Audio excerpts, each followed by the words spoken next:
इन 5 योद्धाओं ने महाभारत का युद्ध नहीं लड़ा, परंतु युद्ध को गंभीर रूप से किया प्रभावित। महाभारत में युद्ध में लगभग 45 लाख लोगों ने भाग लिया था। हालांकि ऐसे भी हजारों योद्धा थे जिन्होंने युद्ध में तो भाग नहीं लिया था, लेकिन उन्होंने युद्ध को भयंकर रूप से प्रभावित किया।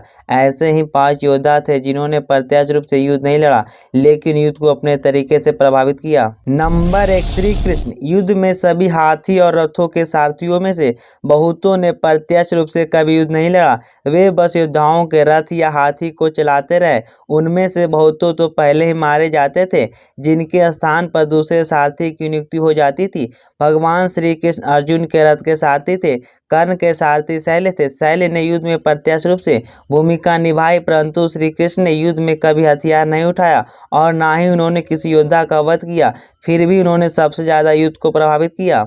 नंबर 2, बर्बरिक। भीम, पौत्र और घटोत्कच के पुत्र दानवीर बर्बरिक के लिए 3 बाणी काफी थे, जिसके बल पर वे कौरवों और पांडवों की पूरी सेना को समाप्त कर सकते थे।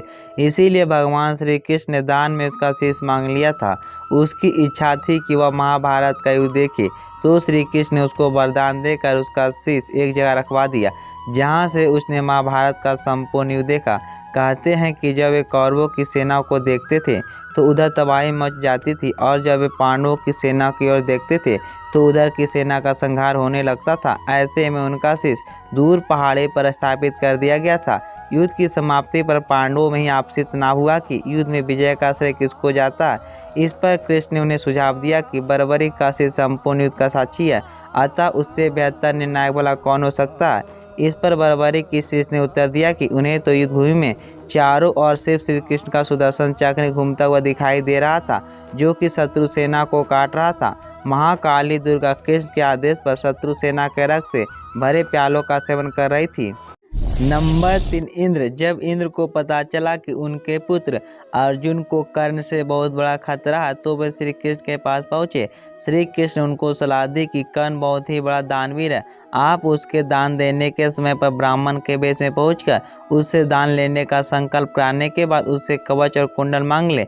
इंद्र ने ऐसा ही किया, लेकिन कवच कुंडल ले जाने के बाद आकाशवाणी हुई कि तुमने धोखे से कर्ण के कवच कुंडल ले लिए हैं। इसके बदले तुम्हें भी कुछ देना होगा, अन्यथा तुम्हारा यह रथ भूमि में ऐसा ही धंसा रहेगा और तुम भी धंस जाओगे।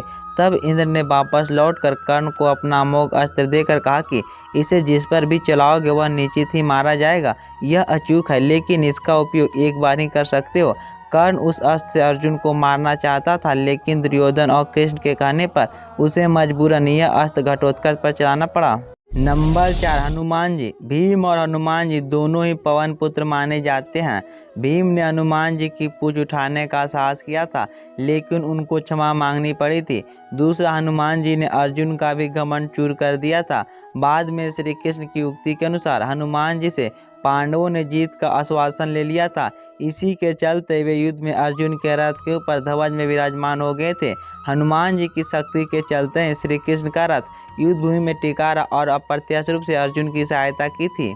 नंबर 5, युद्धसु कौरवों का सौतेला भाई, जिसने युधिष्ठिर के समझाने पर युद्ध के ऐन वक्त पर कौरवों को छोड़कर पांडवों का साथ देने का निश्चय किया। अपने खेमे में आने के बाद युधिष्ठिर ने एक विशेष रणनीति के तहत युद्धसु की योग्यता को देखते हुए उसे योद्धाओं के लिए हथियारों और रसद की आपूर्ति व्यवस्था का प्रबंध देखने के लिए नियुक्त किया। इस तरह कौरवों की सेना कमजोर हो गई थी, क्योंकि वे कौरवों की सेना और उसकी शक्ति का संपूर्ण ज्ञान रखते थे। जब युधिष्ठिर सशरीर स्वर्ग जाने लगे, तब उन्होंने परीक्षित को राजा और युद्धसु को उनका संरक्षक बना दिया था।